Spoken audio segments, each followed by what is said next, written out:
But people on our side are also traitors and have this Munchausen syndrome by proxy, Stockholm syndrome, all kinds of stuff. It includes Orthodox rabbis. You're an expert on this, Daniel. You wrote a fascinating, shocking, well, okay, not really shocking for those of us that know what's going on, but highly disturbing article on the fake Orthodox rabbis for Hamas. Now, these are an interesting group of people. Tell us about them. Well, the thing to understand is the left gets into everywhere or does its absolute best to get into everywhere. If it can't get inside, then it fakes that it is on the inside. So the left always wants to claim on the authority of something else. There's somebody who observed that they want to kill an institution, wear its skin as a suit for respect. So they get into every religion because the left is ultimately a cult. And this was a case where they were really trying. They got all these various leftist activists from non-religious movements who claimed to be rabbis and got them to sign letters. But they still weren't getting any Orthodox rabbis. So they compensated by, a while back, they created a movement that is not actually Orthodox, that claims to be Orthodox. It calls itself Open Orthodoxy. Now, for those people who are not Jewish or not really aware of religion so much, Orthodox Judaism basically is traditional Judaism. It believes in the literal truth of the Torah, the Bible, and God's will. It doesn't actually believe in any of the liberal stuff, which means no, none of the sexual identity politics that have consumed so many other religious movements. It is not dedicated to saving the planet, saving the whales, and all the fighting racism and all the other liberal garbage. Basically, that the left has turned pretty much a whole lot of major religions into, to the point where people complain within Christianity, within Judaism, that they go to their temple, they go to the church, and all they hear about is Trump is terrible. We need to save the planet. So Orthodox Judaism was relatively immune to that. They created a movement called Open Orthodoxy, which is not Orthodoxy, because if you attach something else to it, it's not it. They created their own seminary. And they began ordaining rabbis, and they began ordaining women as rabbis, which Orthodox Judaism does not do. They began ordaining gay people, which Orthodox Judaism so does not do.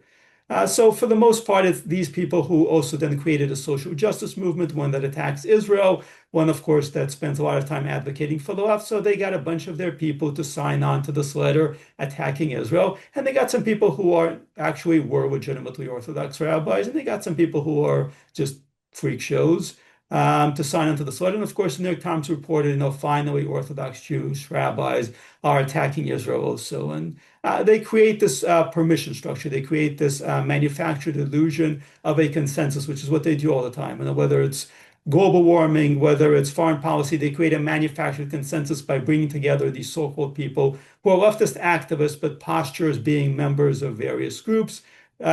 Scientists, we've seen during the pandemic, doctors, professors of one kind or another. And of course, clergy, they love the idea of having their leftist activists posture as priests, as rabbis, because they want to appropriate the moral authority, the religious authority. But all these people are doing is serving the left. And you can easily tell because they don't actually have any content beyond the left. And this is where you can easily, whatever your religious denomination or whether you're not religious at all, you can easily spot somebody who is a leftist activist who is masquerading as a religious leader, as an expert, as something else, because they never deviate from the positions of the left. And they never have any content other than the left. So when I began looking at some of the sermons, some of the stuff that these so-called rabbis are writing, I mean, it's the stuff you would hear on NPR. There's no religion there. There's nothing else there but the left. And this is really where the left is really a kind of creepy zombie Yeah. pod people phenomenon. It's like they take somebody, they overwrite their brains. The only thing this person does is now repeat back what the left says. I like to think that on the conservative side, there's actual diversity, intellectual diversity. You hear different opinions, and you don't just hear the same party line over and over again. And Yeah. you have sincere religious leaders.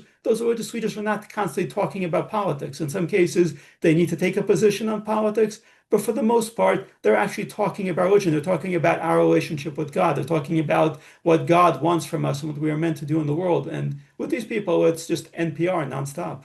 Yeah. Thank you, Daniel. Kenneth Levin wrote this fascinating book, The Oslo Syndrome.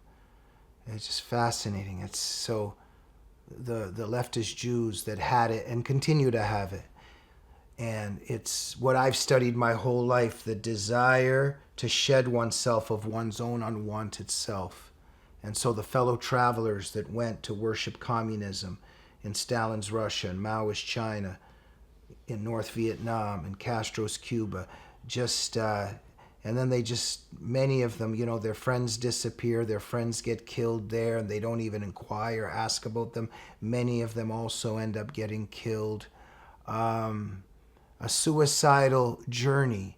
But there's this thing with these leftist Jews too. It's this thing, well, those are the bad Jews over there. I'm the good one. I'm not like those Jews over there. Let me give you some money. Let me give you Gaza. Let me give you a few hugs.